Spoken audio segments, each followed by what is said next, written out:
Well,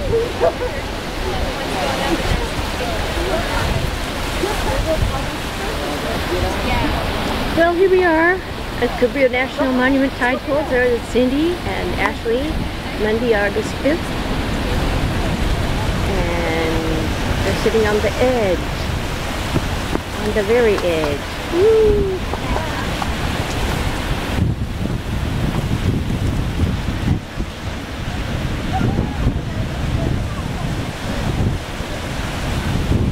Beautiful day, just gorgeous. Trevor and Avery went on down to the tide pools.